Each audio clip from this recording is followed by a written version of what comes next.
جس کا نام ہے رمضان، آیا مہینہ وہ کہ جس کا نام ہے رمضان۔ اعوذ باللہ من الشیطان الرجیم، بسم اللہ الرحمن الرحیم۔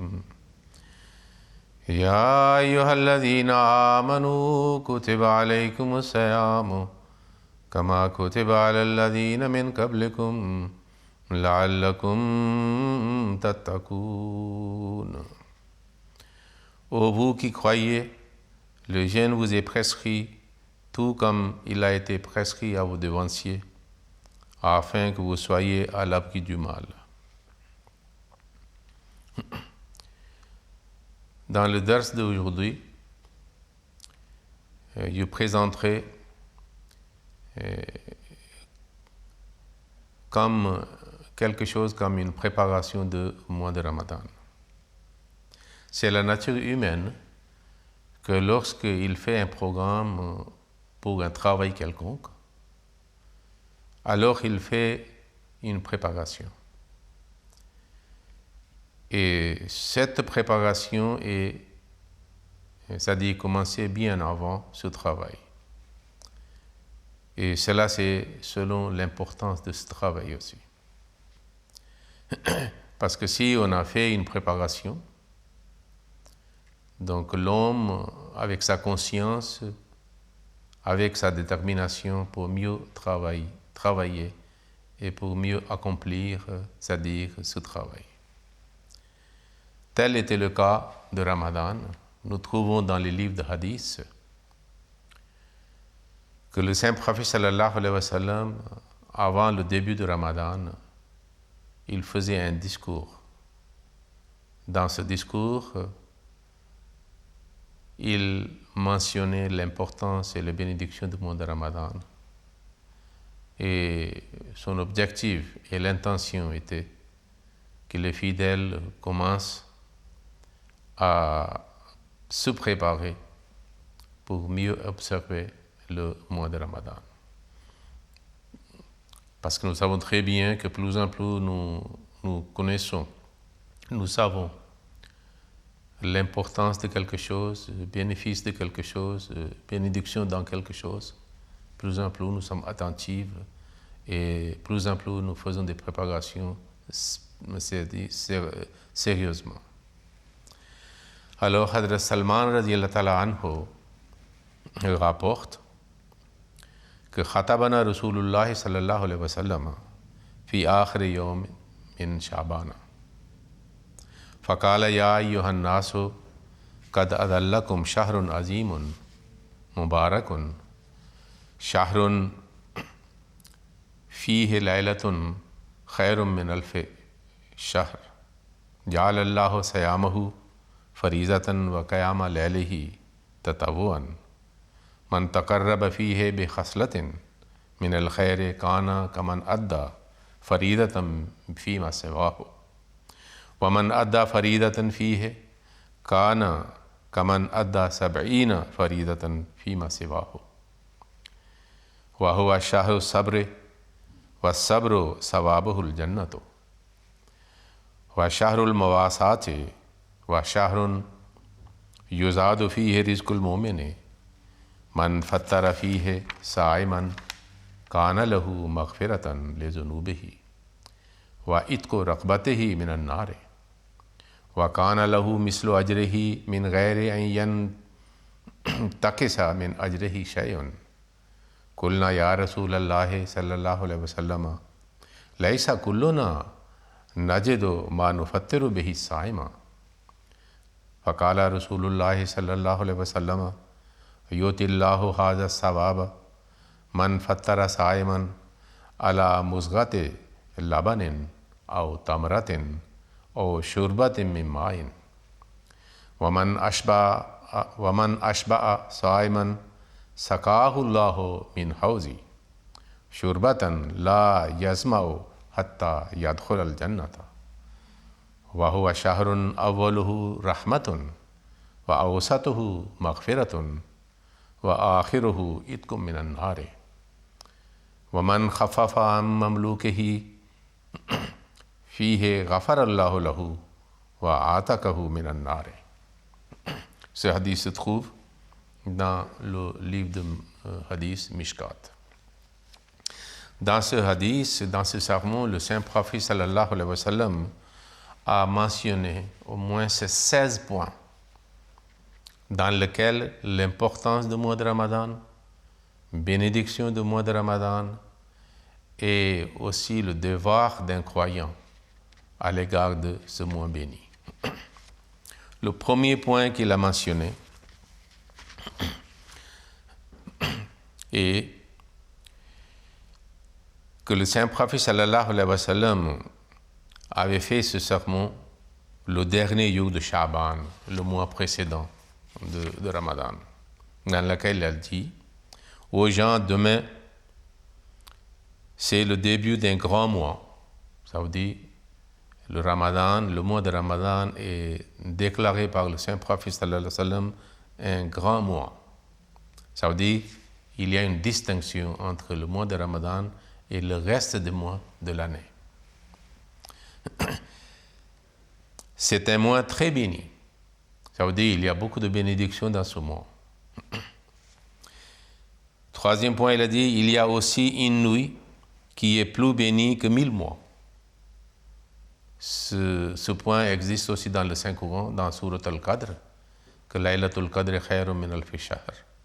Okay. Et le 1000 mois sont plus que 80 ans de la vie de l'homme. Ça veut dire que c'est la vie, âge maximum de quelqu'un. Et une nuit égale à la vie, c'est-à-dire à la vie entière de l'homme.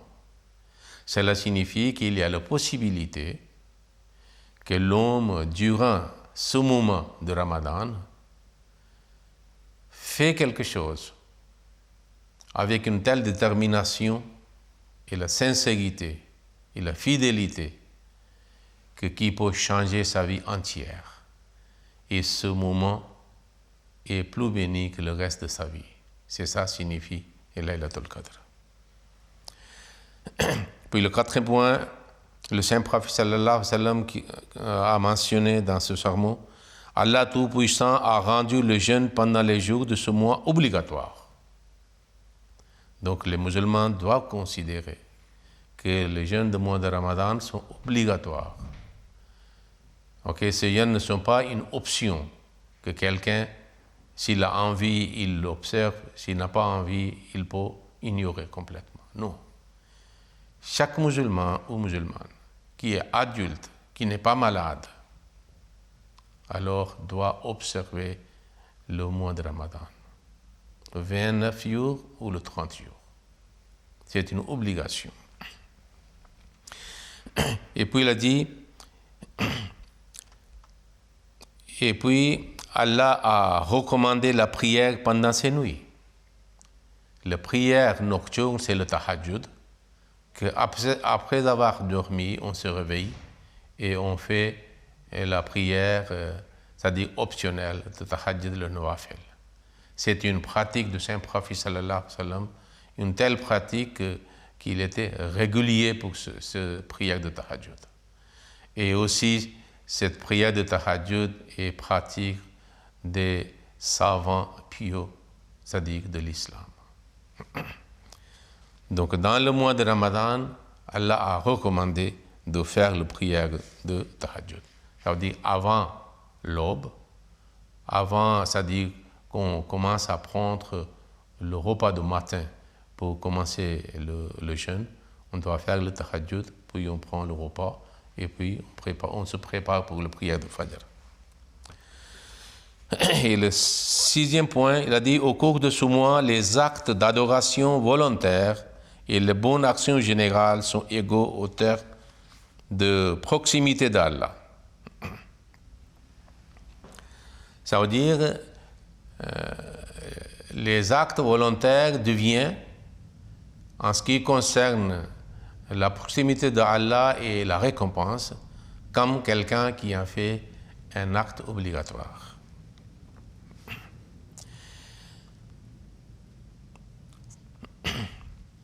Une personne qui accomplit régulièrement des actes obligatoires au cours de ce mois recevra 70 fois la récompense des actes obligatoires des autres mois.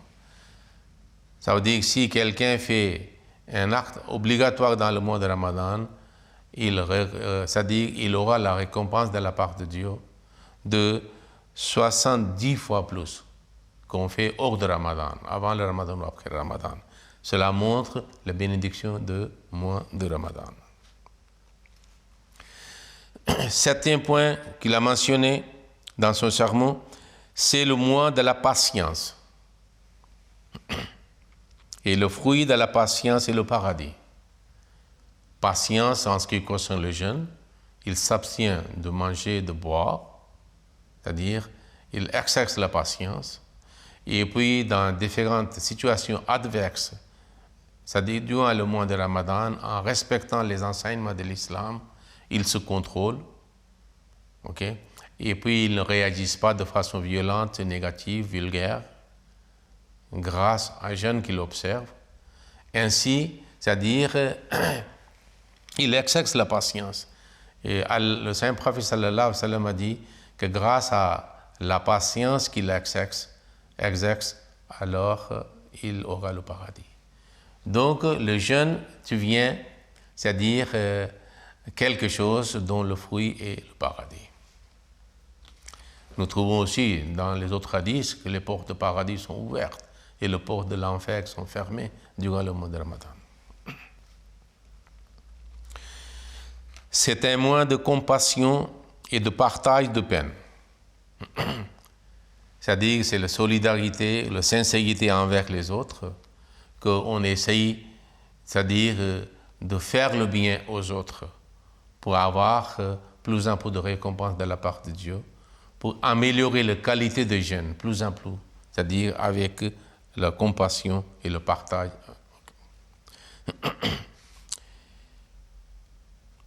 Le 11e point, en ce mois, la substance. La subsistance du croyant est augmentée. Parce que c'est Allah qui met la bénédiction dans la provision de l'homme, okay, dans la nourriture de l'homme. Lorsqu'il dépense pour les autres, comme la charité, okay, pour nourrir les pauvres, c'est-à-dire et ceux qui ont besoin. Donc ainsi, Allah bénit dans la provision de l'homme. Et grâce à cela, c'est-à-dire et sa subsistance est augmentée. Le 12e point que le saint prophète sallallahu alayhi wa sallam a mentionné dans son sermon, et en ce mois, celui qui nourrit un jeûneur verra ses péchés pardonnés. Ça veut dire celui qui offre comme iftar pour rompre, pour la rupture du jeûne, c'est-à-dire quelque chose à un croyant, alors ainsi ses péchés sont pardonnés. Son cou sera libéré du faux. Ça devient un moyen pour la protection contre le faux, contre l'enfer. Et recevra une récompense similaire à celle du jeûneur. Ça veut dire si quelqu'un offre quelque chose, un repas ou quelque chose pour la rupture du jeûne de son frère musulman, il aura la récompense comme lui-même il a observé le jeûne aussi. Sans aucune diminution de la récompense du jeûneur. Ce n'est pas que Dieu prend la récompense de cet iftar qu'il a offert pour la rupture du jeûne, il prend de récompense de celui qui a jeûné, que vous voulez offrir la rupture. Non, Allah donne de sa part à celui qui offre iftar quelque chose pour la rupture du jeûne. Et le 13e point qu'il a dit, lorsque le saint prophète sallallahu alayhi wa sallam a mentionné que quand quelqu'un offre quelque chose pour la rupture du jeûne d'un croyant frère, alors il dit au prophète sallallahu alayhi wa sallam, c'est-à-dire nous n'avons pas tous des moyens pour inviter quelqu'un à rompre le jeûne de manière digne. Cela montre quel était l'état économique des compagnons. La plupart des compagnons étaient pauvres, n'avaient pas beaucoup de moyens. Donc, il était soucieux pour cela, que si nous n'avons pas de moyens, alors nous serons privés de récompenses. ok, pour offrir quelqu'un le iftar, pour la rupture de jeûne. Alors le saint prophète sallallahu alayhi wa sallam a facilité la tâche en disant Allah Tout-Puissant accorde cette récompense à quiconque rompt le jeûne d'un jeûneur, ne serait-ce qu'avec une gorgée de lait, une date ou une gorgée d'eau. Il a dit que lorsqu'il dit qu'offrir quelque chose pour la rupture de jeûne d'un musulman ne signifie pas que vous préparez, c'est-à-dire un repas extraordinaire, c'est-à-dire avec beaucoup des éléments. Okay?